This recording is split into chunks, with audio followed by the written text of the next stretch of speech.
All right, great. Good evening. Thank you for joining us. This is going to be an intimate conversation, which is great. So be ready with thoughts and questions.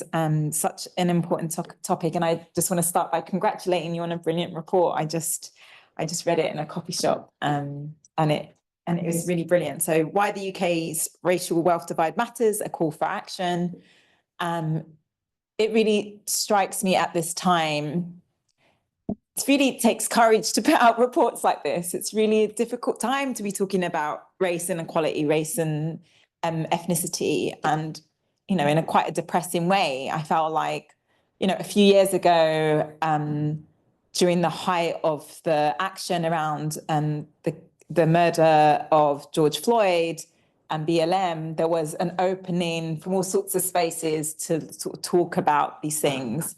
And the backlash and the shutdown has been so quick. And I think one of the things that really struck me about the report and the numbers is it's just so striking how important race and ethnic inequalities are to why we have huge levels of wealth inequality in this country. And, it is a big part of our story of injustice.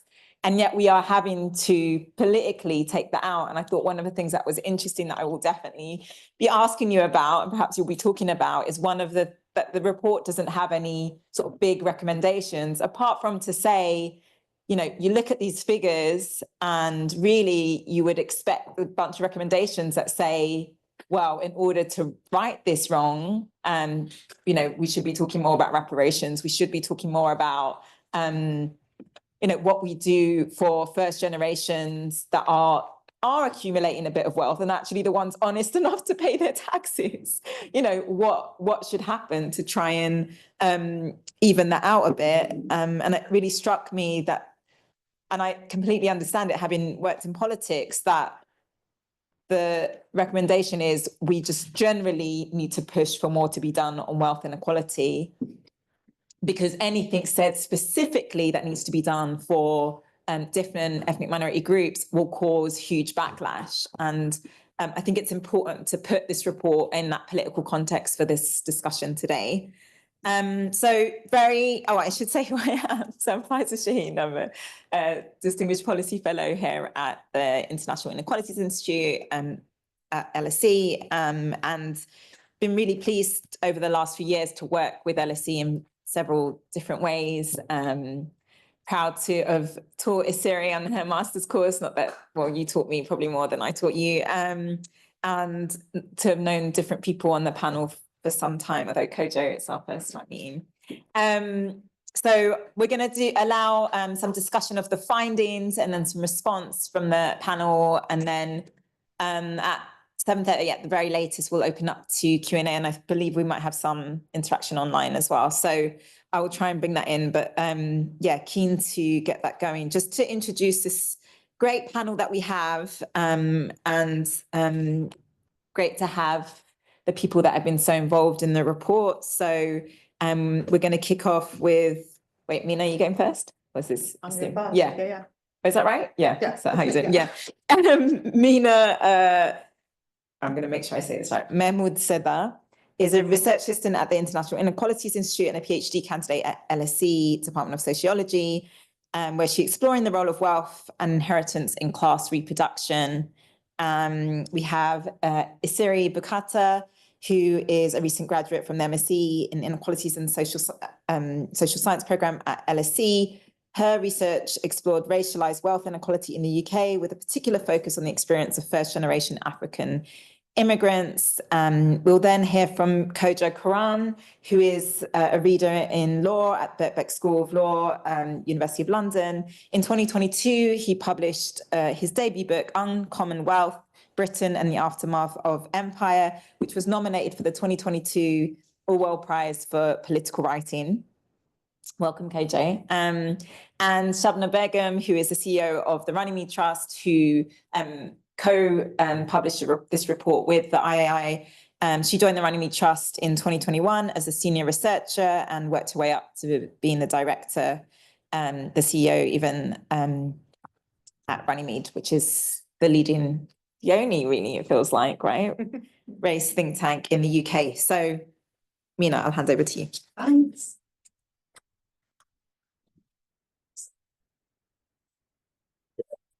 Okay. Oh, thanks, Faiza. Okay. Firstly, thank you all for being here on this really nice sunny evening indoors. I think firstly what I want to say on behalf of me and all my co-authors as well is how excited we are to kind of be doing this and working with the Runnymede Trust. We love their work, we love them, we love Shabna and the team, and we're so excited that we get to do this with them. And also so excited to have Kojo here as well to give us some of his thoughts. So with that all said, actually what I do say is, in terms of structure, I'll be starting off kind of looking at the quantitative work in our report, which I'm sorry to say means there's lots and lots of graphs, but then Esiri will take over and kind of talk about the more qualitative insights that we have.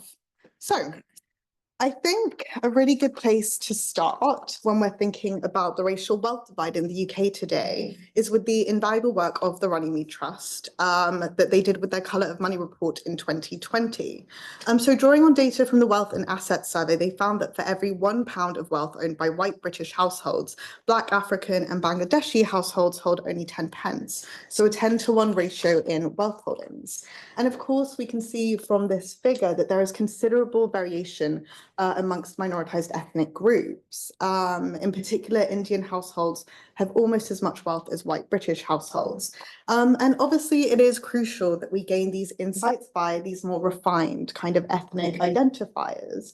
This helps us to understand the distinct experiences of different communities of color and also guard against essentialisms. However, this view has kind of oftentimes led to some pretty problematic interpretations surrounding the drivers of the racial wealth divide. Specifically, it's fed narratives that attribute disparities in wealth to culturally specific behaviours, suggesting that if one minoritized ethnic group, such as the Indian group, can succeed economically, then others simply just need to try harder. Obviously, these perspectives depoliticize the issues and they obscure the truth in the structural causes of racial wealth and inequality in the UK. It shifts the focus away from what we should be thinking about, really, which is the complex legacies of imperialism, the dynamics of immigration flows and labour market interactions, as well as the geography of housing and own occupation, all of which have shaped the opportunities of these communities and have shaped the outcomes that we see today.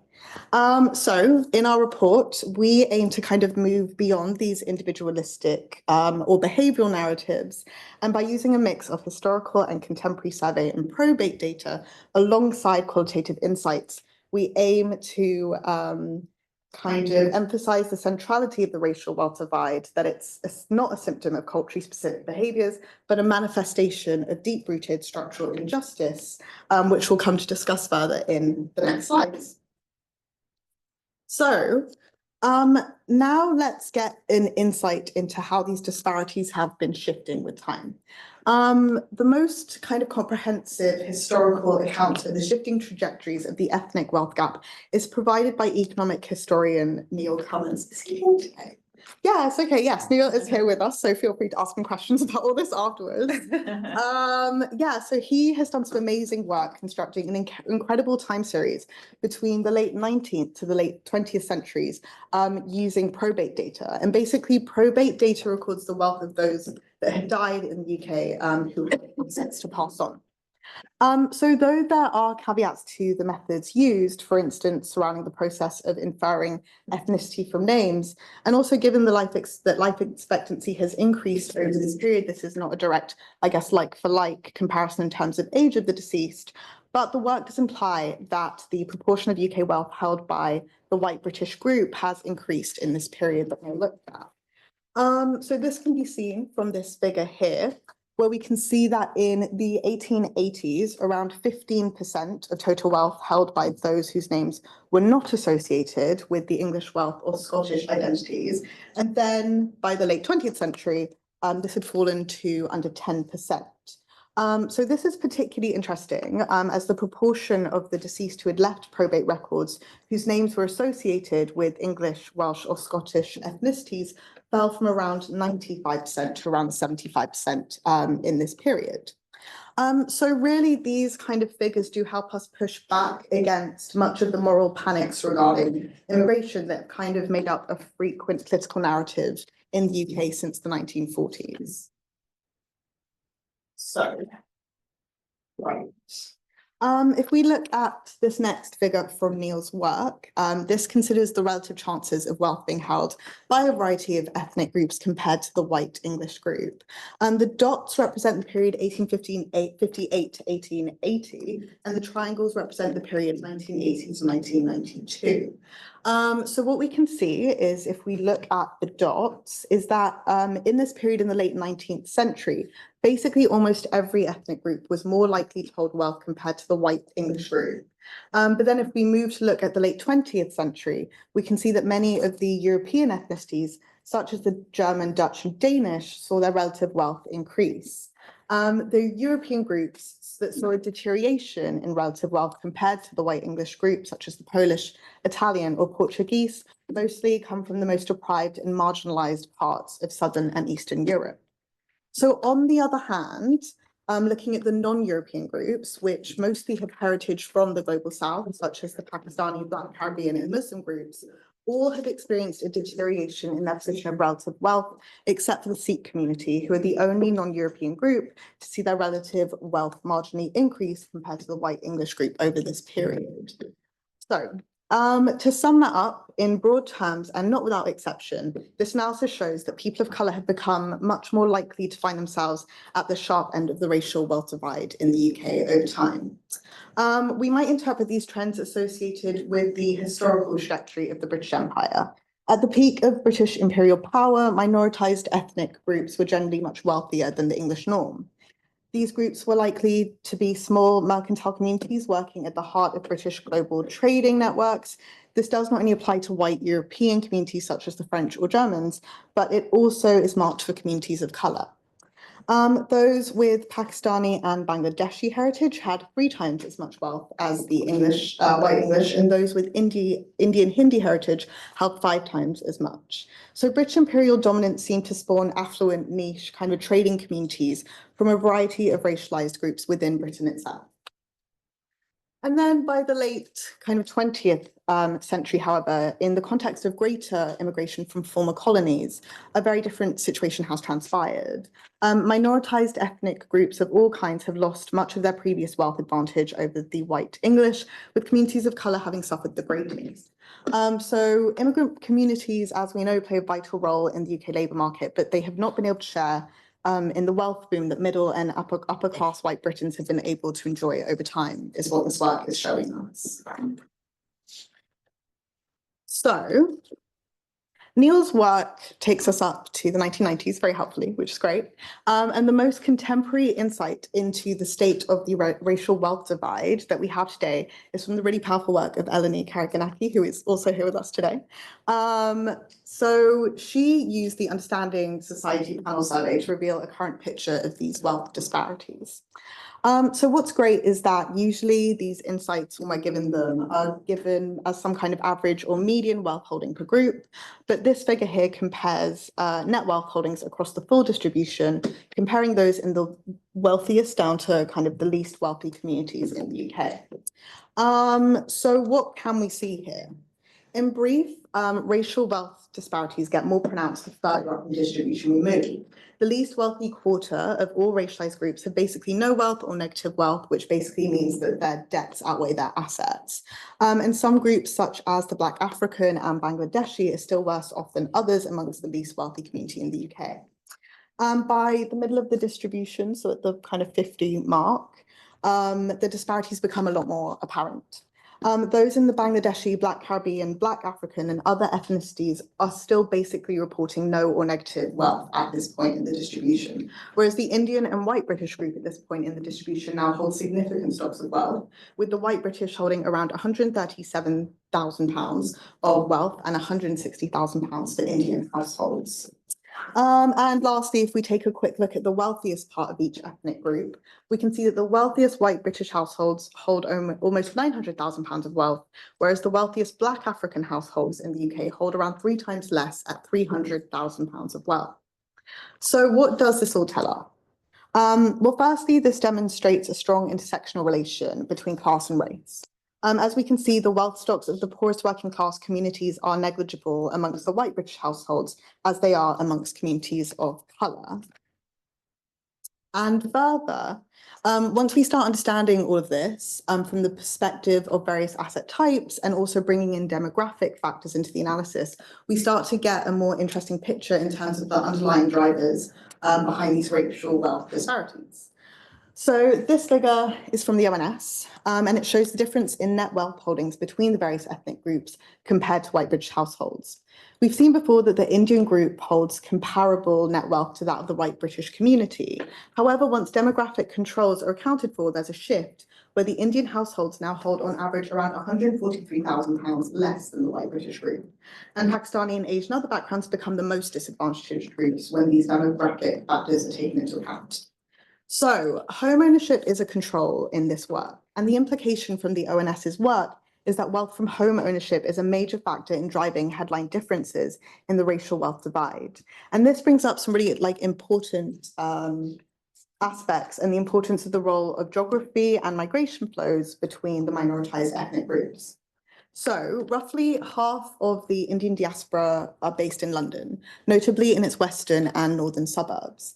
These are areas where mushrooming house prices have led to an escalation of wealth levels in recent decades. By contrast, many other minoritized ethnic groups, such as the Bangladeshi and Pakistani groups, are more likely based in the north of England and the Midlands, reflecting their migration histories of recruitment to low-paying jobs to shore up declining industrial production between the 1950s to the 1970s. These groups moved not only to the north and the Midlands, but when they did move to the capital, they ended up, well, they were most likely to end up in East London, where housing stock was dominated by public and private rental, making it less likely for these groups to benefit from home ownership. There are also broader forces tied up with British imperial history, which we need to bear in mind here. For instance, a large number of the Indian diaspora moved from East Africa, where they'd historically worked in more privileged business and trading networks. So in short, these results highlight firstly the importance of understanding the racial wealth divide by the various asset and debt types individually if we are going to gain a proper understanding of the dynamics that underpin these disparities. Wealth is a multifaceted asset and its components all hold their own powers and advantages, and each one can help us to unpack the histories and mechanisms behind the inequalities that we see. And secondly, it highlights how vital it is that we kind of historically and geographically contextualize the differing headline levels of mean wealth held by different minoritized ethnic communities. Okay. So in saying that and in emphasizing the importance of situating the British case within the context of wider global imperial history, it is important that we discuss the role of remittances. So this is a practice by which migrants and diaspora communities transfer money and resources to family members back in their countries of origin. For many immigrant communities, the concept of family extends well beyond the nuclear unit to include vast transnational networks. Remittances represent a valuable form of collective action, solidarity, and an ethos of mutual support.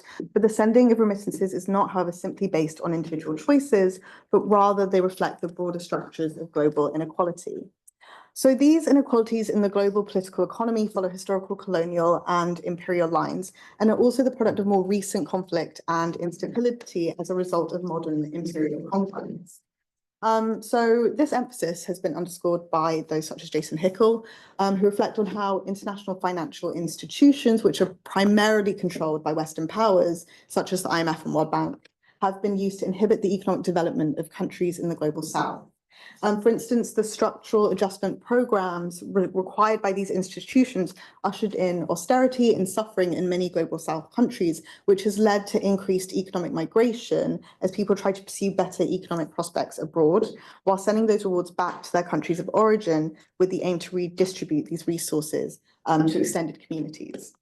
So these technologies of extraction have made formerly colonized nation states dependent on the global north through continued unequal exchange, resource extraction, and unsustainable debt burdens. And these dynamics are then reproduced at a micro level through these entrenched asymmetrical remittance practices. So in terms of what this means for UK wealth divides, The sending of remittances can place significant strain on individuals and households within immigrant communities, impacting their abilities to accumulate wealth at the same degree as the white British community, who are much less likely to be engaged with these kinds of mechanisms, thereby intensifying the racial wealth divide, with these dynamics further entrenching the colonial demarcation of haves and have-nots. So, using data from Understanding Society, we were able to have a look at remittance patterns by ethnic group. So if we look here, it's notable that the two groups which report the lowest amounts of UK wealth, which are the Black African and Bangladeshi groups, are amongst the most likely to send remittances. For instance, 48% of Black African adults sent remittances at least once in 2021. By contrast, the proportion of white British people who sent remittances is low at just 6%. And finally, the survey also can help us to unravel the context in which remittances are sent by reporting the reasons motivating the gifting. So here we can see motivations of supporting family and friends in pink, and secondly, personal investment or savings, including property. We can see that the vast majority of remittances among all groups were made to support family and friends.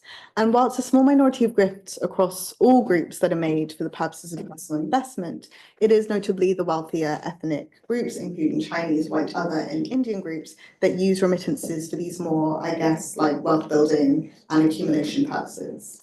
So Esiri will speak to us more about the role and the implications and consequences of remittances as she takes us through the qualitative insights of our report, as well as taking us through some of the other important factors that we need to think about, including interview scripting and workers' knowledge. So I'll hand it over.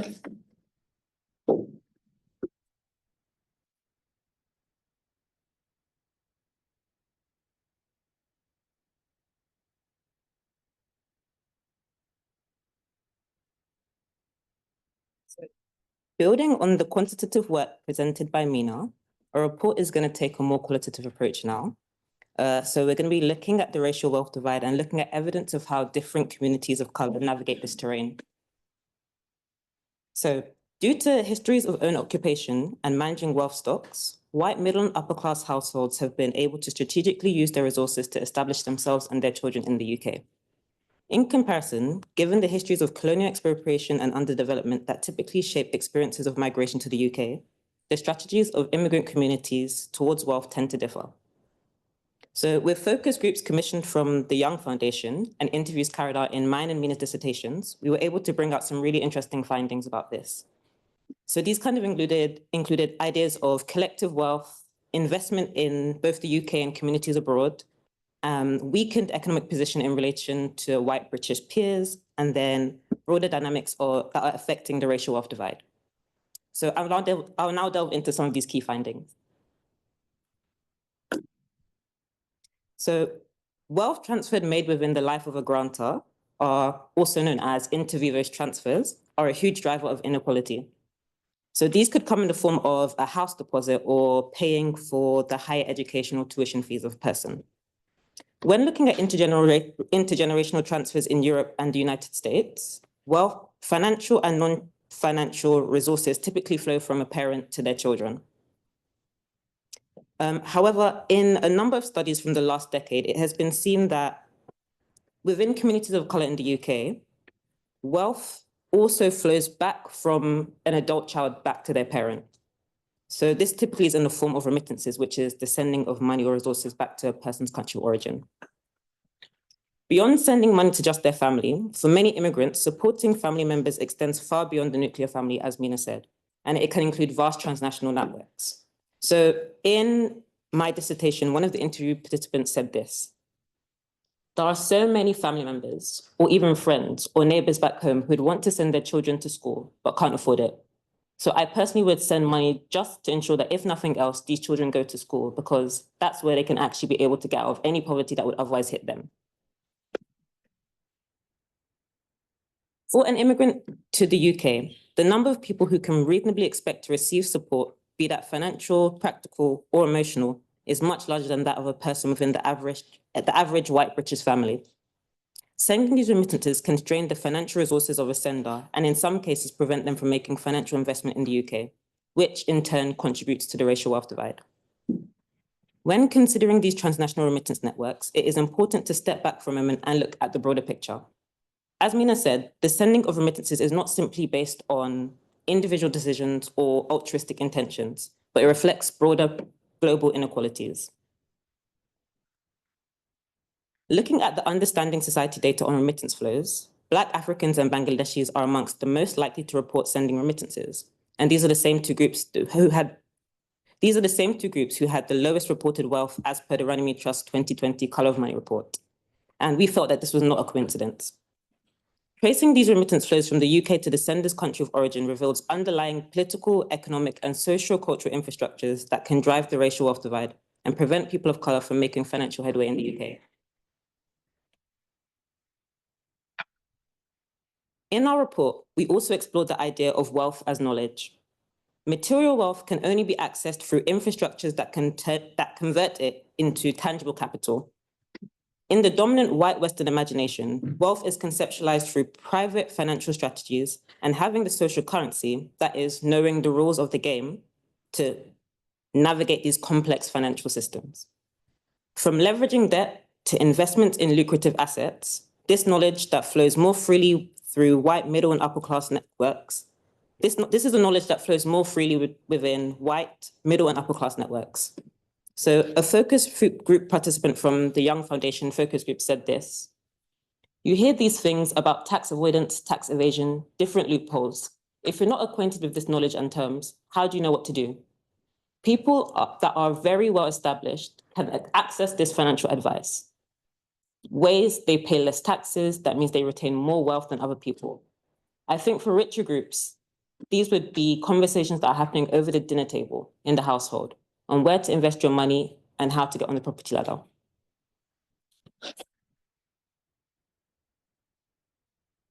While this type of knowledge isn't completely gatekept from people of colour in the UK, some have faced specific hurdles in utilising this knowledge to enrich themselves and establish themselves in the UK. The Windrush generation, people who emigrated from the Caribbean and other Commonwealth countries from 1948 to 1973, were sometimes denied access to basic banking services such as bank accounts and loans upon their arrival to the UK. The fact that many within the Black Caribbean community were denied the opportunity to leverage debt and accumulate wealth through property ownership could also be a contributing factor to the racial wealth divide in the UK, especially when we remember that ballooning house prices have led to increased wealth over the past few decades. These are just some of the great insights into people's real experiences of the racial wealth divide that we cover in the report. So we encourage you to read the rest of it to find out more. So just to conclude, the racial wealth divide is an extensive structural chasm in British society. The minoritized ethnic population in the UK have far less wealth than white Britons, even though they form a large share of the population and contribute vast amounts to the British economy and public services. We are concerned about the social and political malaise that is produced by the accumulation of private wealth resources, especially when we consider how wide the racial wealth divide is. As Faiza mentioned at the beginning, some would believe that maybe we should be advocating for reparations or something that is more targeted towards different ethnic groups, but we are arguing something slightly different. We are supporting broad political alliances that are calling for policy to tackle excessive wealth inequality as more effective than policies aimed at specific racialized groups. And this is because the systemic nature of the racial wealth divide, we believe that because of the systemic nature of the racial wealth divide, we believe that any reduction in wealth inequality will reduce inequality overall and across racialized lines. Given the current political landscape, targeted policies are also likely to be used to intensify backlash against immigrant communities of colour. And it is also important to recognise that very large numbers of white working class people have also suffered as a result of the contemporary wealth divide. And this is something that we expand on in our report.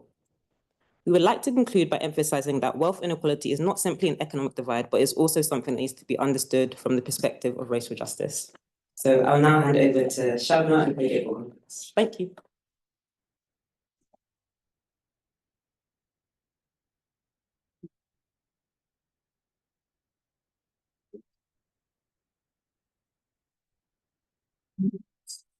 Awesome. First of all, congratulations. Fantastic. And thank you so much for can you hear me? that better? Thank you so much for inviting me to share a few brief reflections on the report and some of the insights that you managed to develop. I think that it's so urgent for us to extend this conversation around racial justice into the sphere of wealth inequality. We talk here on the 5-year anniversary of the Black Lives Matter eruption, as I said before, and it really struck me how absent that type of analysis that you were able to develop in this report was from that moment, at least within the broad kind of cultural conversation as it emerged. There was, so much focus, initially on police violence and discriminatory imprisonment and incarceration rates and some surge rates. But I think very quickly, with the kind of media frenzy that emerged around that moment, the conversation was very much limited to attacks around cultural statues that might be in the public square, around, whether posters of Winston Churchill should be allowed to be held in Oxford's common room, whether, for 1 week there was a whole argument about whether Fawlty Towers should be allowed to be on the BBC. And, the reason why I kind of also was interested in this idea of the element of wealth inequality is that was the kind of screaming chasm within what actually determines so many of people's lives in the United Kingdom along racial lines. Some of the elements that I think that you touched on in the book, I think are so important, when we talk about things like the role of housing wealth as an engine for driving this wealth inequality. As a legal scholar, I'm always fascinated with the kind of structures that facilitate this inequality, and especially how many of them do have their legacy within that Roman empire that you discussed. One of the examples that comes to my mind is, of course, over recent years, there's been increasing kind of attention paid to the tax status of non-domicile residents within the United Kingdom, and there's been, back and forth, and Labour have been walking forward and then walking backwards. Now they're not going to do anything aggressive in terms of intervening in that. But within that entire conversation, there's been no acknowledgement to the imperial roots of that particular category, which of course emerges in 1799 in its original form as a way to encourage colonial entrepreneurialism and to say to people, if you're able to cultivate wealth within the colonies, you don't have to pay tax upon that that wealth within the United Kingdom. We talked a little bit about some of the ways that housing wealth and the kind of information and knowledge that can be used to preserve housing wealth can be passed through particular communities in ways that it isn't, as you mentioned a little bit earlier, Esiri, and thinking about the extent to which another kind of hangover of these imperial structures, which is the prevalence of Britain's overseas territories, which is the kind of PC way of saying colonies now in the 21st century, sit at the very forefront of systems of offshoring of wealth and systems of, not just tax avoidance, because people I think often assume that what these offshore overseas territories do is people make money and then they just, hide it out there and it kind of grows and, underneath the palm tree. But the reality is so much of that money comes back to hoard and dominate assets within the United Kingdom itself.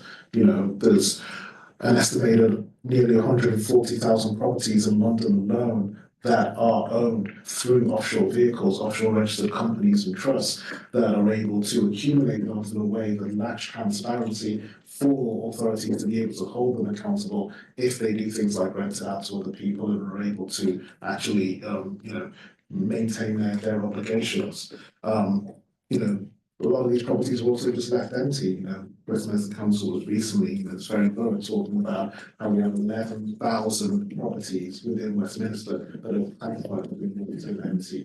A lot of these are essentially alternative bank accounts for some of the wealthiest people within our particular society. And what does that do to the ability to access social housing, the ability to access cheaper private rental schemes that some of the more economically vulnerable populations are going to rely upon. And thinking about that particular moment, when I was listening to your talk, also made me think about an element that I wondered whether that might also be an addition to the framing of this, where you talked a lot about the Windrush generation and the conditions they faced upon arrival into the United Kingdom, you know, widespread, we call it migration, essentially, technically, they were, you know, migrating from independent sovereign states to, you know, moving from one element, you know, from the colonies of the jurisdiction of the British Empire to the metropole, you know, which obviously then has consequences. We get the Windrush scandal where they're like, why do you have immigration papers? It wasn't a migrant. But I think it's really important to talk about some of those, forgotten histories of economic exclusion, in terms of being able to access housing, being able to access banking services, you know, immigrant communities having to pool their resources in order to be able to provide sources of credit and sources of, you know, emergency wealth for later arrival migrant communities. But I was also actually really thinking about this idea of kind of hidden, not so much hidden, but like more opaque pathways of knowledge that might be passed through more white communities. I thought about what about the populations returning from the colonies in terms of the settler populations as well. You know, this resonated with the work of Vanessa Ogle, who's a kind of legal historian who really maps out the huge wealth transfer that happened from the settler colonies, Kenya, Rhodesia, South Africa, during the period of decolonization, where huge swathes of the population removed wealth that was in those colonies, transferred it back, you know, usually to a lot of the British satellites over these territories, your Jerseys, your Guernseys, your Cayman Islands, your British Virgin Islands, but also in terms of coming to the United Kingdom, how much of that wealth was also brought into particular communities, which can maybe speak to some of that rebalancing or, you know, the kind of tipping of the balance that we map out in the report between white communities and non-white communities in the aftermath of decolonization. And so that was something that kind of struck me. I think, and those are just some of my initial thoughts, but congratulations again. Oh, sorry, I was saying that your mic turned off, not for you to stop. Oh, okay. Oh, sorry. I thought you were waiting me down. Oh, my apologies. I was like, wrap it up. I think your mic went off, that's all. Oh, okay. We can go back to you. I have lots of questions, actually. This is, you know, it's really interesting. I feel like this is like such a personal piece of research. I think for so many of us, you know, from working class, minoritized ethnic communities in this country, it's so rare to see a piece of research that like speaks to your life so much. And I'm sure I really do want to welcome people to like give comments and talk about, you know, if you feel able to do so, about your own experiences. Shabna. Kojo, I would never dream of ever stopping you, no matter how long you spoke. So please don't ever imagine I would dare to do something like that. But thank you so much to the academic colleagues, Mina, Esiri, Mike, Adele, who is not here. She is here. Where is Adele? Where's Adele? Yes, Adele. Hi, Adele. Why are you hiding over there? Hi.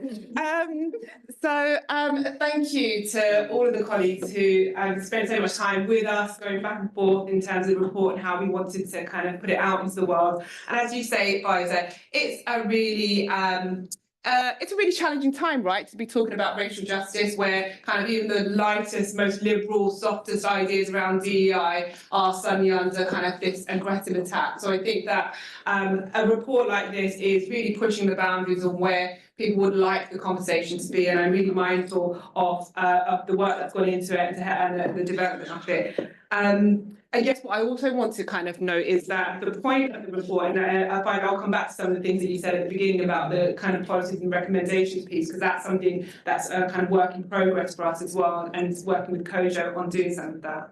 But I think one of the things around the way in which so much of the issues, the structural injustices that we face, the policy push is very much about individuals and communities and the failure of individuals and communities to address these issues. And it's somehow individuals who are to blame, and cultural deficit models that it's communities who are the problem.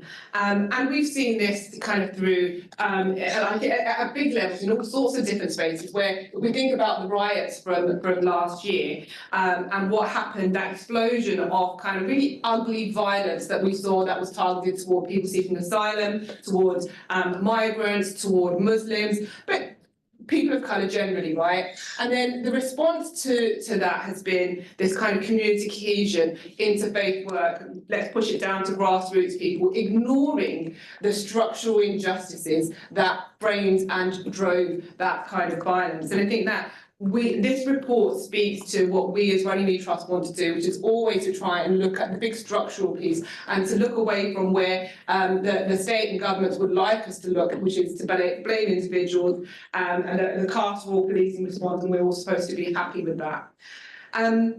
But coming back to the report more more directly, I think that I really liked the report for the fact that it kind of talked about these wealth acquisition strategies and the ways in which you have this racialized pattern, the wealth as knowledge, that idea that kind of different communities and different groups have access to practices and different ways in which to navigate the wealth efforts that they might have to try and increase and boost those.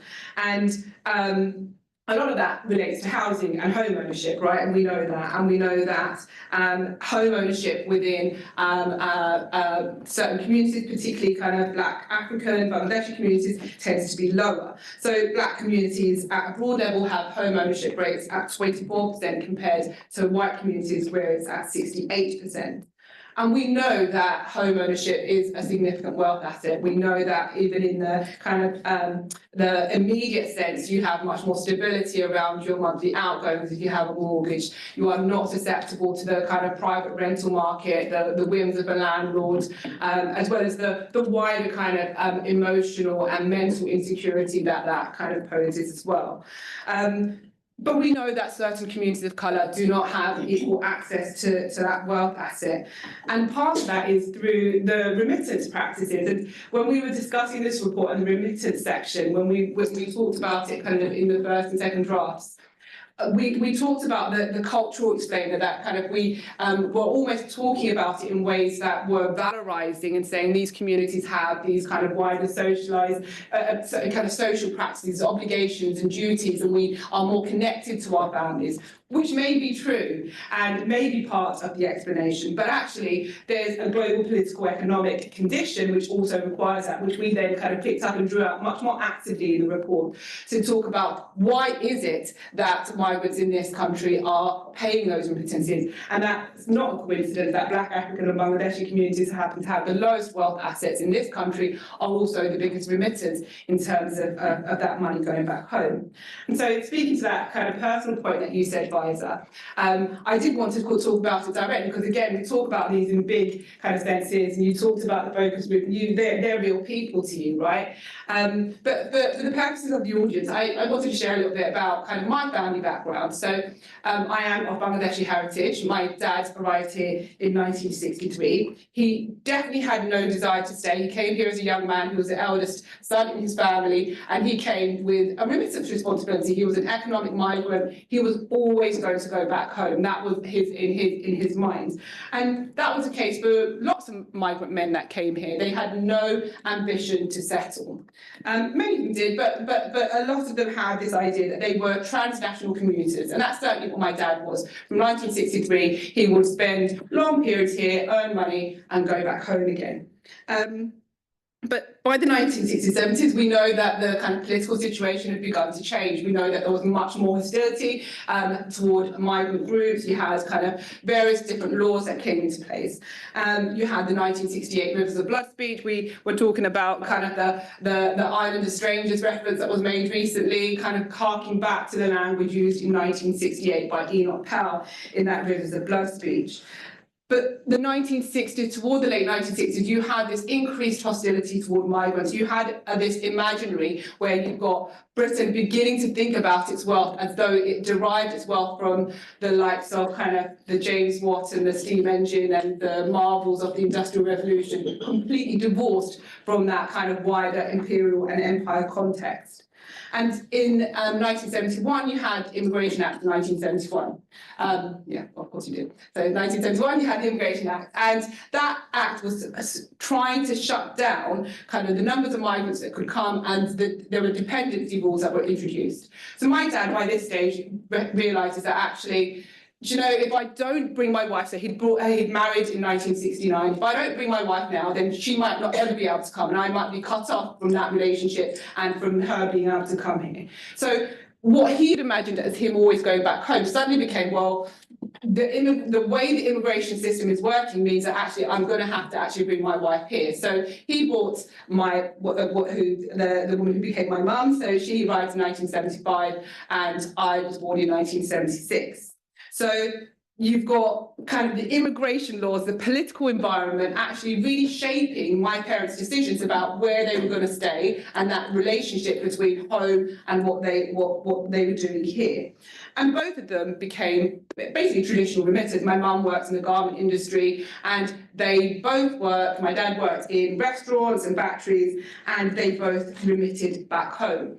And this remittance that they have practiced ever since the 1970s has supported a whole extended family. Again, the idea of family is much bigger in our community. So my dad's remittances and my mum's remittances have supported a whole extended family, and that family involved school, so education, it involved kind of healthcare for different members of the family, but actually there's also public investment. So my dad's remittances went on to fund wells, bridges, schools in the local community as well. And I'm not saying that because I'm sharing that about the generosity of my dad. What I'm saying is that this was standard practice. So his wealth accumulation here was split between the family that he had here and had created here, and between his financial responsibilities back home. But those financial responsibilities have to be located in what we talked about in the report, that actually the global political economy has created this unequal wealth transaction and extraction. And we're not supposed to think about any of that. We're never supposed to think about these big historical relationships, but how they persist in today's kind of wealth distributions. So my dad's wealth assets have obviously been split between here and back home. And so therefore what I inherit in terms of an intergenerational wealth transfer will be significantly less as a result of those practices. And this is what I think that the report highlights. It's that these things aren't just historical, they are present day. And the last thing I wanted to kind of say about just this particular thing is that one of the things that the doctorate that I did was around squatters and housing movement in the East End of London, which was about, again, access to housing. And one of the things that I found was that one of the key people who was involved in the relationship between Sylhet, the area that most Bangladeshis in East London are from, was a man called Robert Lindsay. So Robert Lindsay went in the 1770s. He was part of the East India Company. He went and lived in Sylhet, lived there for I think about 12 years. But he extracted a huge amount of private wealth for himself through trading in limestone. And that limestone was traded from my dad's village area. And guess who has a big castle in Scotland based on the wealth that was generated? Robert Lindsay's family. So that family still owns this castle in Fife in Scotland, based on the wealth that was extracted. So again, these aren't historical things. That's wealth that has been transferred through generations that sits in Scotland, in Fife. No one has any idea, like no one in that area will know that that's where that wealth came from. But there's no like, you know, blue plaques or signs or anything like that to register that. So I think that this report is so important because it sets that scene. It insists on us knowing those histories, but knowing that they persist in the present. And I think that's the really important contribution of this. And so finally, I just wanted to end in terms of at the Runnymede Trust, we're really kind of thinking about wealth inequality in these different ways. So we are working with Kojo to do a whole piece around reparations. So that's going to come out later on this year, where we're looking at what does reparations look like, not just as a big financial compensation package to X, Y, and Z, but actually what does reparations look like in terms of changing the institutional and economic and financial infrastructure in the here and now, and for communities right here and now in the UK as well. So we're thinking about some of these bigger picture things, but we're not just thinking about them as future things. I did want to point to Arel, who is here as well. I hope you're going to speak to, later as we open the floor, but Arel's working with us on a programme called Power to Prosper. And again, we really want to shift away from this idea that communities are the problem and that actually communities are the solution. And Arel's leading a programme called Power to Prosper, which really starts with communities, which talks about these issues, because we're not ignorant of them. We know these issues, we live them in our everyday life.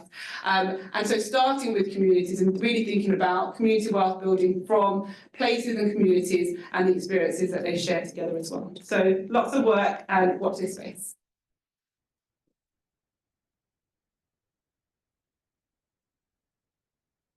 Thank you. That was such a powerful illustration. Like, I love that you can point through the specifics of that limestone. And I think, you know, one of the things that I was just really thinking about listening to all of you speak is how much I think about now, my parents' generation, sort of individually trying to make up for structural colonial histories, so sending money back to try and, you know, essentially make up for the fact that all that money was stolen.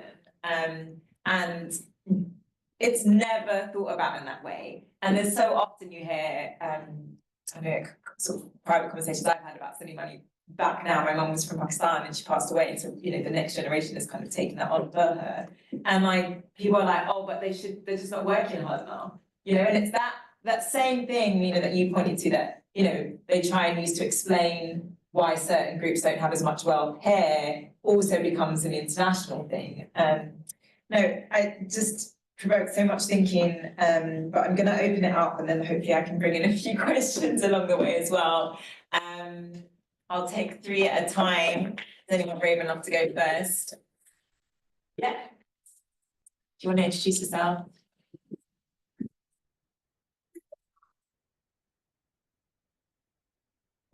Hello. Oh, there we go. Hi, my name is Quay. I just completed a master's in international public policy. My question is specifically for Esiri and Dr. Shabna. The report touches on how it's important to address wealth inequality as a structural issue. And I think that it's really interesting to acknowledge and explore the link between knowledge and wealth. So how would we expect to effectively bridge this knowledge divide without individualizing the problem and arguing that greater financial responsibility and education is the sole responsibility of the individual community? Yeah, thank you so much. I think often it's like people are like, they need to go on a financial management course. Like, they need to know about cash ISAs. Yeah, thank you. Are there others at this point that want to come in? Yeah. It's part question, part comment. Yeah, they're great. Please, yeah, reflect on yourself. Sorry. Yeah, so just as Shabna was saying, I'm in a program, a slightly broad program, which is, you know, kind of all of this. It's about the racialized nature of economic injustice, and the fact that we particularly want to contextualize it in all of this, in the history and in the global nature of it. And as has already been said, you know, the people, so we work with like over like 20 grassroots organizations, and they know what the issue is, but they also know about, you know, these narratives of individual blame or community blame. But we've come to a stage where we're saying what we think needs to happen is much more about shifts in power and shifts in resources.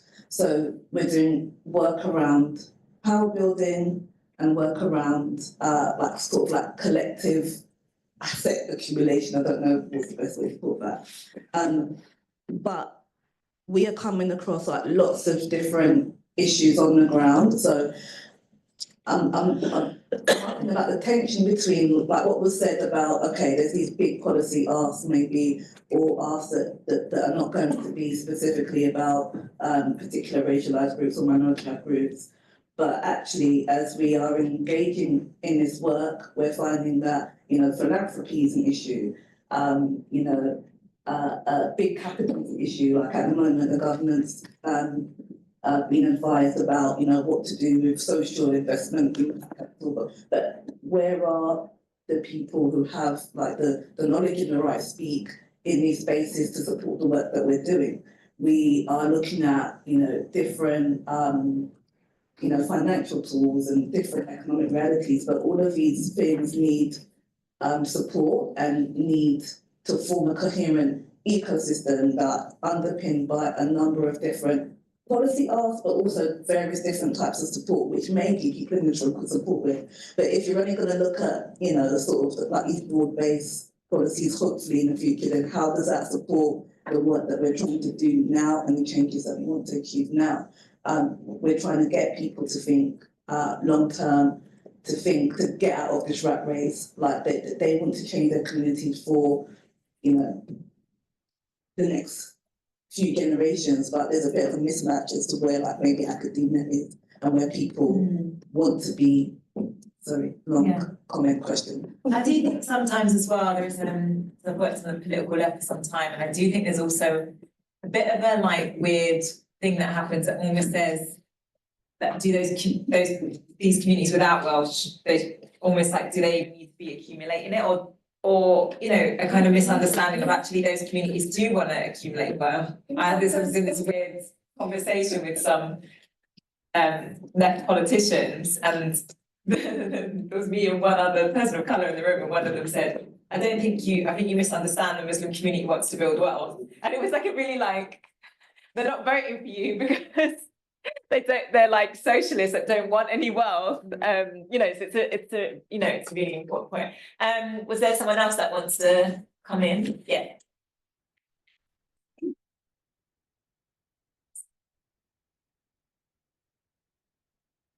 Hi, I'm Saffron Powell. I'm an ex-teacher and current PhD candidate at King's College London. And I look into social justice and education policy as part of my research. Really interesting presentation. Thank you guys so much for your paper and your comments. It was really interesting. I have kind of a question that's kind of come up a lot in my data collection that kind of leans into what you were touching on earlier on.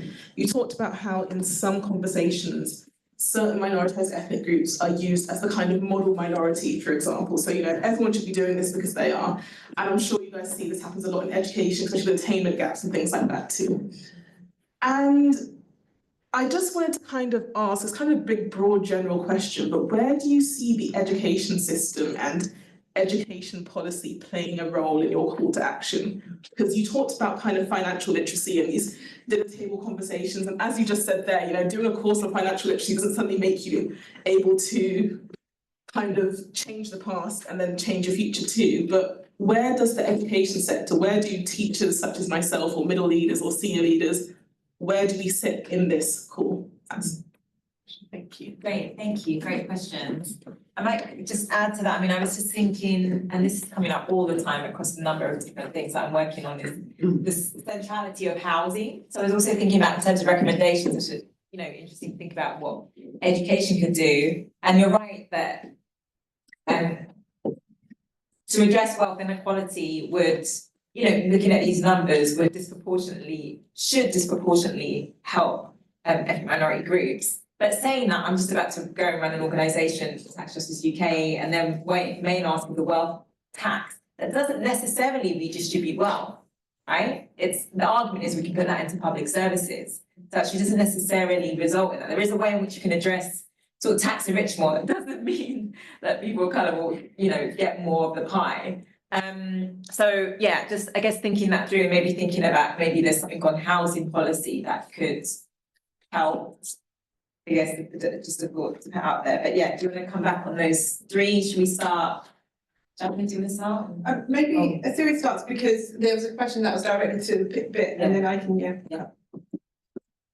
So the question was about wealth as knowledge and then like trying to avoid individualizing like a response. I think in the report we kind of spoke about wealth as knowledge to highlight the issue as it being a driver. I think when we were kind of think, we weren't, because as we kind of said at the end, we're kind of thinking about addressing wealth inequality, not by focusing on racialized groups. So that's kind of where we're trying to avoid like this individualizing of of people being at the receiving end of this inequality. So I'm not sure how best to, because I guess it kind of speaks to like education, right? Because we're kind of saying like where do teachers fit into this, like addressing the racial wealth divide? Where does like broader like behavioral shifts fit into this? And that's kind of not what we're trying to do, or that's not what we're really advocating for. I don't know. I think our report was more trying to just like point out that this is a driver, that these things are happening, but not really like say that the onus is on racialized groups to address, like to personally try and address it and tackle it. Can I, Mike, do you?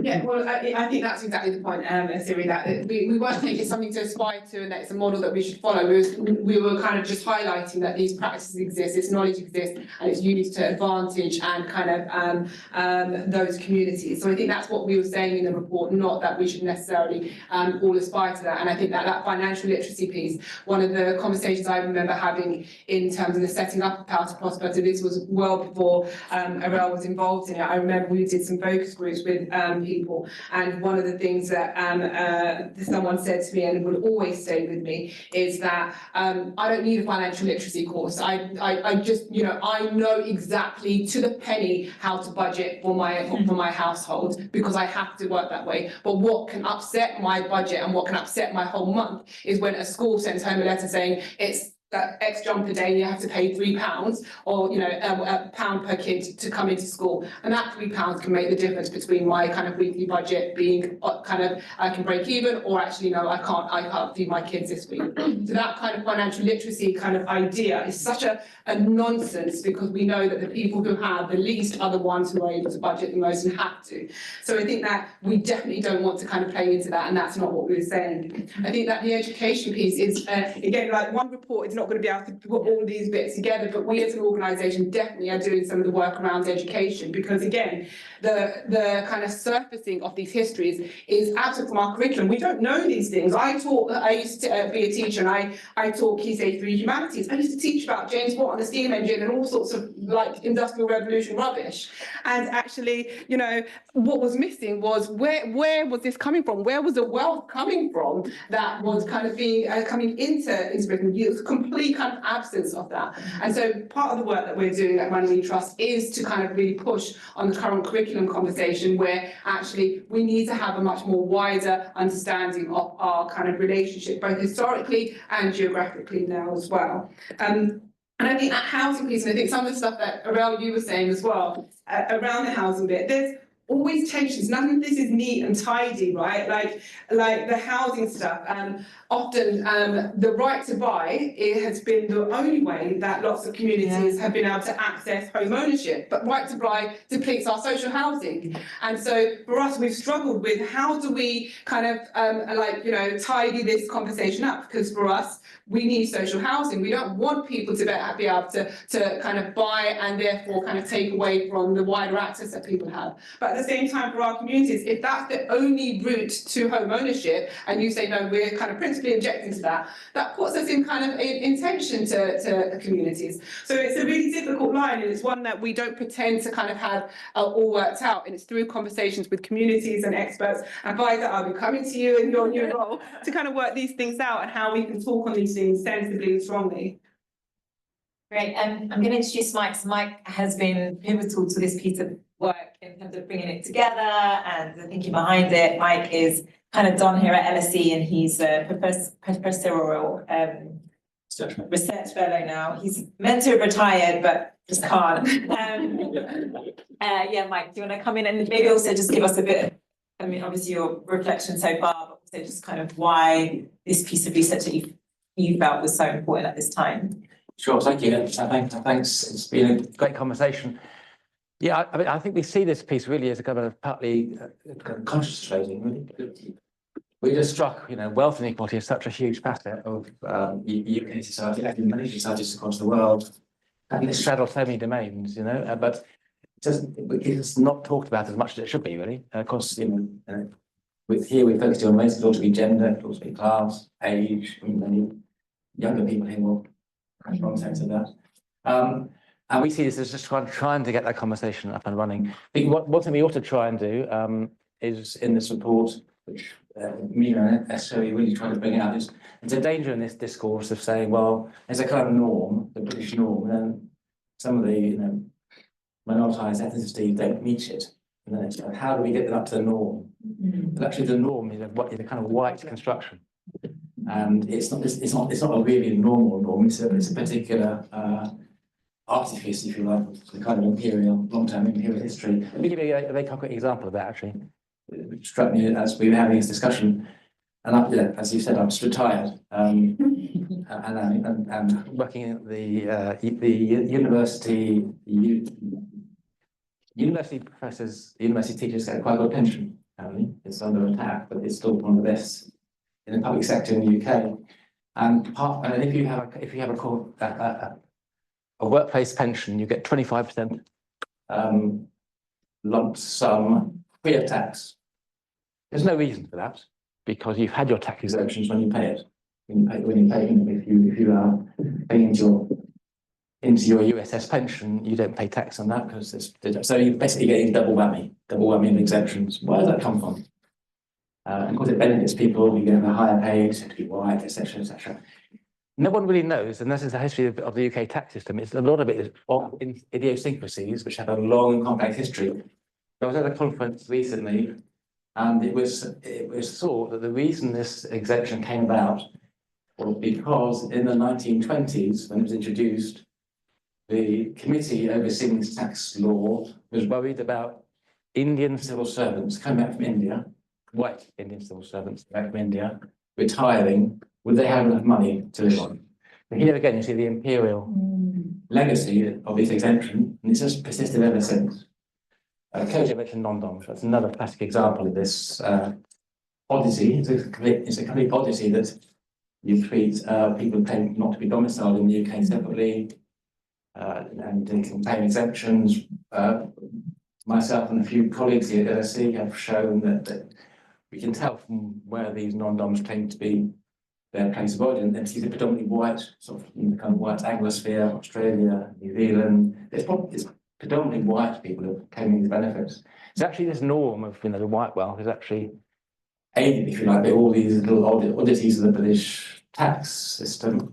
And so that's really got to bring into conversation instructions.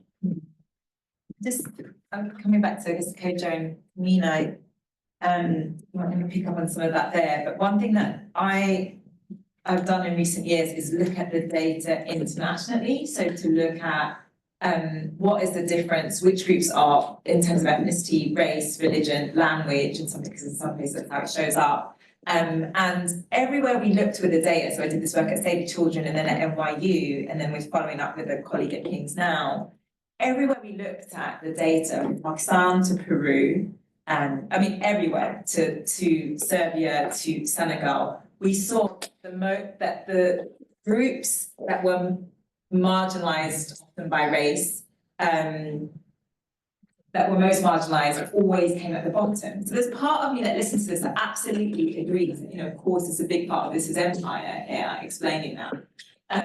But how much is this, in a sense, sort of straight out racism? Because I always think that capitalism in itself is racist, right? And you can take empire, but I also think when I looked at that international data, I was like, these groups just have insane prejudices directed towards them. So in Pakistan, it's the Baloch group. In Serbia, it's a Roma group. We found differences are 7 times more likely to be in the poorest group if you were in the most, similar to some of the data that you found. So yeah, I wonder how much of it is about empire or racism. I wonder how much, Mina, any of that stuff is kind of, you're able to find that in the data? I've not tried to look at it, but no, it's not something, but that's, a really interesting point. I guess, is there so much of empire race, like straight out racism that's just so connected with each other anyway, and these long histories of how we think about all these different ethnic and racial groups here? But I'm sure Kojo was. Yes, Kojo. No, I echo the point that you mentioned about the kind of interconnection between structural racism and imperial legacies, particularly around organising the economy both domestically and internationally. And I think that's one of the most kind of crucial insights of the kind of resurgence of the engagement around the British Empire we've had over the recent years. So often people would say, well, why are you picking on the British Empire? Mali had an empire, Songhai had an empire, everyone's had an empire. But I think what's really interesting about the kind of zombie legacy of the British Empire is the way in which it continues to facilitate these structures of wealth extraction for people all around the world. And so when you speak about people in Peru, when you speak about people in Pakistan, in terms of those populations that are trying to entrench and insulate their wealth from the demands of whatever mass democracy they're in, they're probably going to be using British lawyers, British accountants, putting it in a British overseas. Well, I mean, a lot of what you spoke about, the houses, I mean, those are very rich elites from some of those same countries hiding their money here, Absolutely. using those same systems. These systems continue to facilitate that global inequality, not just in the United Kingdom, but elsewhere as well. Okay, so we can take definitely got another round. Adele, please come in. Do you want to talk about your involvement in the work as well? Yes, I can. Sorry, I am. Thank you, Peter. Shame has led me to the corner because I was late, which is why I'm all the way over here. So yeah, I was kind of thinking about what Mike said at the end there about. Oh, I should introduce myself. Sorry, I'm Adele, and I co-wrote this report. I'm actually at the University of Glasgow, and I'm not an economist or a sociologist. For my sins, I'm a literary person, comparative literature and post-colonial studies. So my rooting is really in Black feminist theory and post-colonial studies and queer theory. So my contribution to this was thinking about, kind of like Mike said, we're thinking about wealth or our idea of what it means to be a winner or loser in this capitalist game in terms that are very rigid and fixed. When to thinking about these two questions that you asked as well, one of the things that we wanted to bring out in this report is that there's so much to be learned from communities who have managed to actually survive and thrive within this game that is not built for them. For example, as Shabna saying, her father shouldn't have even been able to have enough wealth to send back home. Obviously, the system has been created so that is like a necessity to have any kind of sustained life within the global south and for minoritized communities in the global north. But I think a key thing that this report draws out and could be built upon in education or in other spheres is this idea that there's so much to be learned also from these really complex systems that we have in minoritized communities of being able to maintain and share what wealth we do have, which is as complex as the financial systems we have here that we're thinking we have to navigate.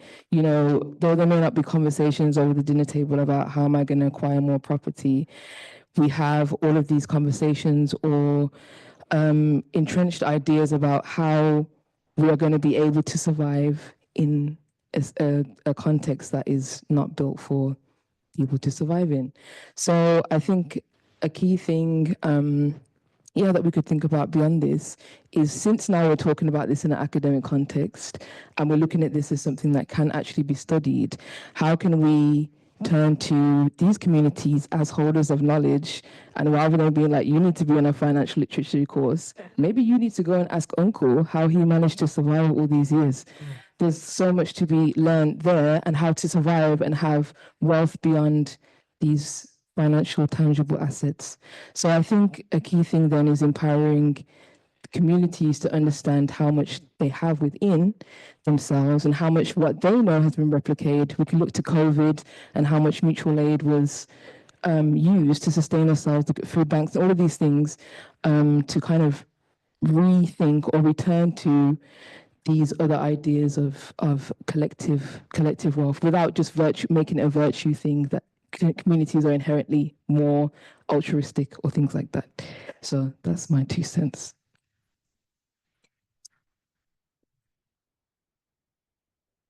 Is there a question here? Oh, we can take another question. So we just while Peter's on that side. Was there anyone else on this side? Can come in? No? Okay.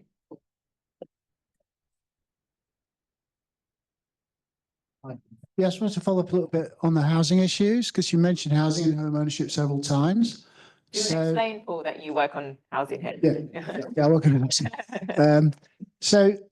So what are the policy implications of your report? I mean, you've mentioned the right to buy. So you're talking about home ownership in pretty much valoristic terms as being a good thing. So what are the implications? Are the implications then, because you could do what you did in Eastern Europe, you could basically privatize all of the state housing. That could be one solution. That's what happened in Eastern Europe. So is that what you're suggesting? Are you suggesting that the right to buy should be deepened and extended so as it then accommodates people, Bangladeshi communities in East London who are more likely to be renters? So that could be one idea. So is that the argument?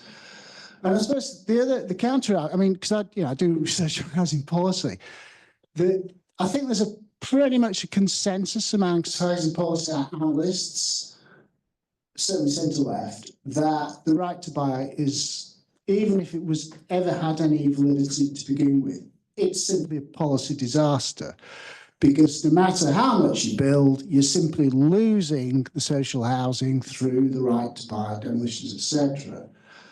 So, and also this goes to the other aspects of racial inequality in housing, is that there are currently 125,000 households in temporary accommodation in this country, 65,000 in London, disproportionately from Black and Asian minority backgrounds.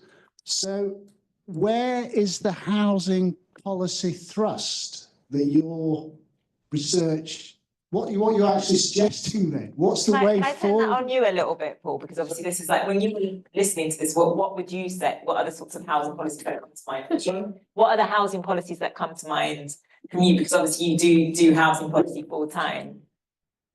When you're looking at this and well, I mean, so basically, the standard shelter going on and on. Basically, the only possible solution to the housing crisis is to have an extensive social housing provision, either through municipalisation, buying a private rental stock, or through some sort of building programme, basically. Shelter talk about 90,000 social homes per year. But I mean, the scale of the problem though is astronomical, because Affordable Homes England programme currently produced 5,000 social homes last year across the country. yeah. So we're starting from such an incredibly low base. And those households, the 125,000 households in temporary accommodation, Labour's policy is 1.5 million homes. It's all about home ownership. That's their kind of mantra. Now, I can't understand how on God's earth that any of those 125,000 households, and particularly all of the households in London, 65, 70,000, how can they afford home ownership? They can't. They simply can't. They can't. And private renting, we know, is absolutely appalling. So, right. Yeah. No, thank you. It's a really important intervention, and this is what I'm saying, that housing is coming up everywhere in every conversation. But in a sense, like the big way in which, my dad bought a house in Walthamstow where no one wanted to go to Walthamstow. It's hard to believe now, but like in the 80s, 17, 18 grand, the house is worth 800 grand. I mean, it's insane. And there's, okay, yeah, it was in a really bad way. And over the years, it kind of got done up a bit. But like, actually, that is the main way my family has built wealth, because they happen to own a house, right? So this is the problem. And in a sense, we're getting to the heart of this tension, right? So I'll come back to everyone on the panel to answer and talk about I don't think we really disagree, Paul, because what we're pointing to is the way in which the dominance of home occupation over the recent decades has led to this escalation of the racial wealth divide. Because the Shabna gave her family story. Mine is that I grew up, in the 60s, 70s, in an occupied house in suburban London. as did in the other white, white lower middle class has all the time.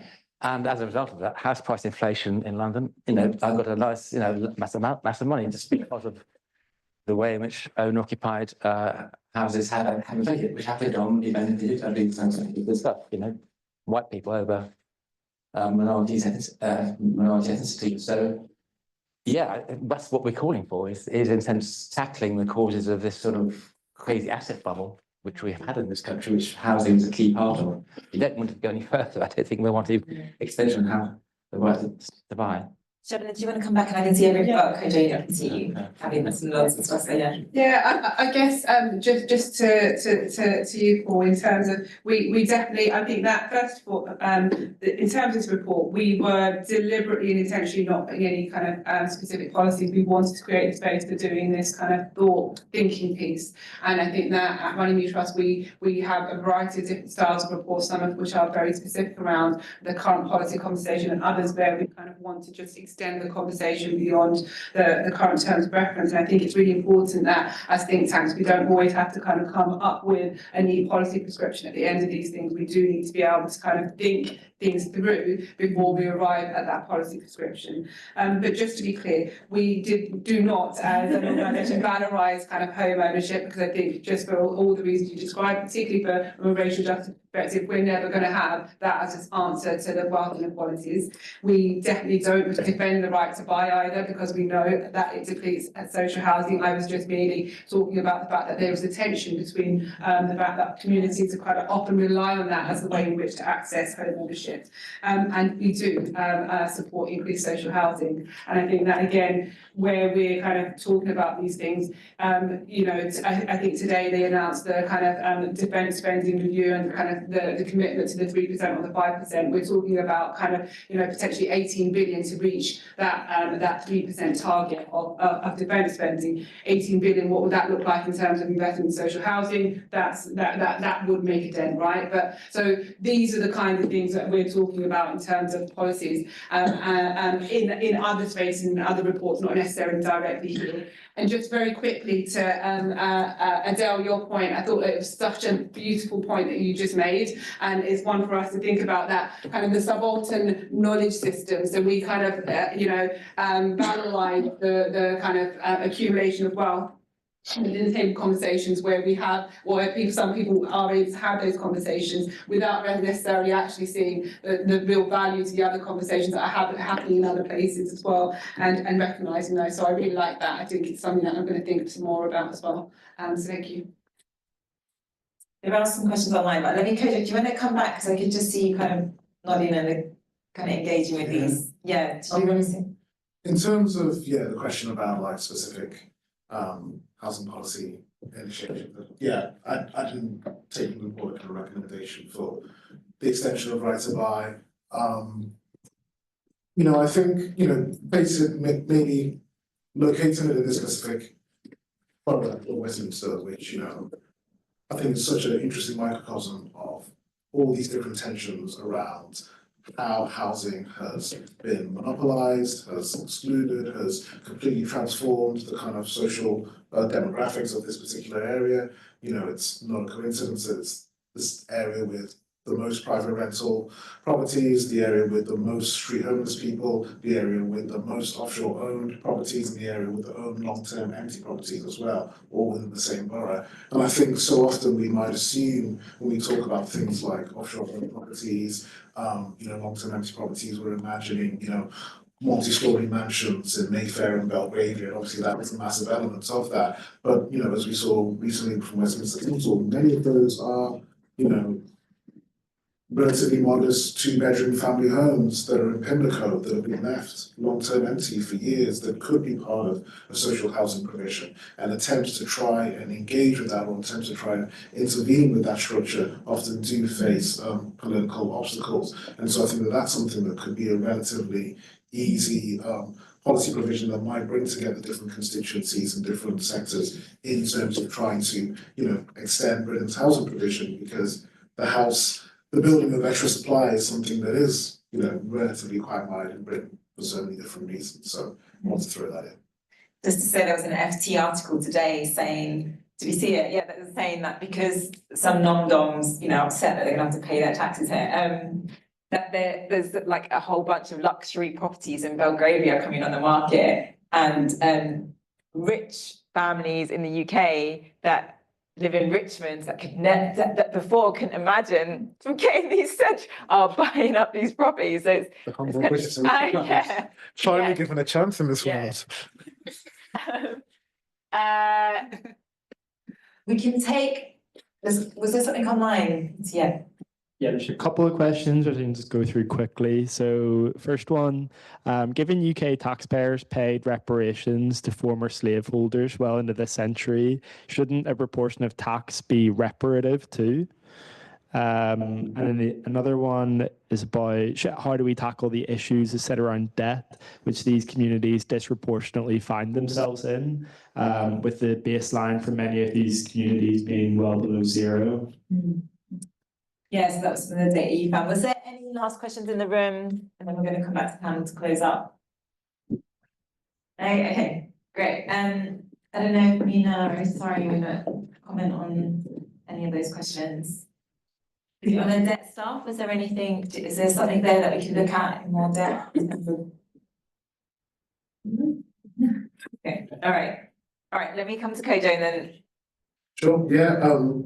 Maybe I'll speak a little bit to the reparative justice question and maybe signpost a little bit of the work that Shabna mentioned that we're looking at. I think that, you know, the question around reparations is something that is so stigmatized and so kind of, you know, over dramatized in the United Kingdom, as though there has never been any implementation of reparations in the history of humanity. Every time it comes up, and you'll see GP news articles where, you know, I think Nigel Farage last time said, well, what's next? The British will have to pay reparations to the French for, you know, the Battle of Hate, like there's all these, you know, hyperbolic reactions when you look at international law, when you look at, you know, transitional justice mechanisms, the payment of reparations is something that's become increasingly standard in international law. You know, we can think about the German reparations to the Herero people in Namibia. We can think about the Canadian government's reparations to the native populations through the Indian schools resettlement program. There's, you know, many instances where that's been brought in. And so I think trying to, first of all, kind of take the heat out of that discussion, I think is something that is particularly useful. And then also thinking about, or trying to imagine reparations outside of simply a kind of cash transfer, as Shabna flagged, you know, thinking about what are some of these levers of wealth accumulation that could be restructured as part of an attempt to try and facilitate greater economic equity in the future. You know, thinking about how our tax laws, our debt laws, our you know, laws around ownerships of trusts, ownerships of corporations could be restructured and redesigned in order to try and facilitate some greater economic equality. I think is one of the ways that we can talk about reparations without it basically leading to a week-long moral panic. Just be grateful we ended slavery. Exactly. That's the reality, right? That's like what the calling shows are. Exactly. Yeah. Mike, I wonder if you wanted to say anything to close on as well in terms of the other research that might happen in this area and the book. Yeah. Well, absolutely. So I think what we see this report as is a means of kind of consciousness raising. There's a lot to do, and quantitative data, and Neil will surely back us up on this. There's a lot more to do. Real issues around sample size on our surveys, and in order to be able to mine down to the details you need to be able to analyse different kinds of effects and different kinds of ethnicity and age and other things, it would be really important to try and boost our data sources. And yeah, I did want to kind of circle around to the kind of what is to be done, because I actually think, you know, that bit by bit conversation around recognising just how deep wealth inequality goes, how it penetrates the social fabric in all sorts of ways. So race is a fundamental way in which that's the case. That conversation is gathering steam, you know. The successive governments have not been very receptive to it. Even Veteran has been a bit in the margins. But actually, if you look at the various debates about wealth taxation, bit by bit, things are moving in that direction. I think we see ourselves as helping that move, but also recognising that it's not the case that one size fits all. So thinking about racial wealth, environmental symbols, about the specificities of the issues we need to think about with respect to that. Shaheen, was there some final words and some thoughts? Yeah, I guess I wanted to just to the online questions. We are obviously doing the work around this reparations piece that we spoke about, but actually Arel's starting point in terms of the Power to Prosper programme starts with problem debt as well, and looks at kind of how that is manufactured through these kind of wider systems and the kind of poverty premium that is kind of that these communities are exposed to as well. So I feel like it feels like a really weird thing to say, well, I do have the best job in the world, because like these questions, like the reparations questions, the problem debt questions, connecting the dots, I think that, you know, we're in a position to be able to do that work, and then to do that work by turning the volume up. And I think that's what we're trying to do, is to turn the volume up on this conversation, where kind of we've been put to mute for so long, and actually there's enough of us kind of speaking together, turning the volume up and saying that actually this can't be ignored, and that's part of this work that we're doing together. And I am so grateful for the fact that like Mike and his team, Mina and Esiri and Adele, have kind of worked with us on this particular report, and that Kojo is kind of working with us on the next piece that's coming to kind of, we don't just drop it and run away. We want to build the case and turn that volume up together, and we don't see ourselves as doing that as one organisation. It is always about how everyone in this room takes away what we've kind of talked about today and parts that in the work that they're doing as well. So yeah, so very grateful. Yeah, I feel like some of what's coming up in terms of next steps and the recommendations and the gaps, I mean, in essence, we're trying to imagine a world we've never seen, never lived in. I mean, that's a big job to do, and to create that world. So of course, it's ongoing. I want to say as well, and thank you again for this piece of work and this turning of the volume up, because in a world where we have MPs stand up and say that we should ban the burqa, and then a week of conversation where that's taken seriously, and where we don't even, let's face it, have a Labour government that really rebuts that, or it actually plays into it, then, you know, it feels quite difficult. So I do think these conversations and you being here today is an act of rebellion. And so I want to thank you, a little act of rebellion in this world. So I want to thank you for being here, and to thank everyone involved again, and to say keep in touch. Thank you.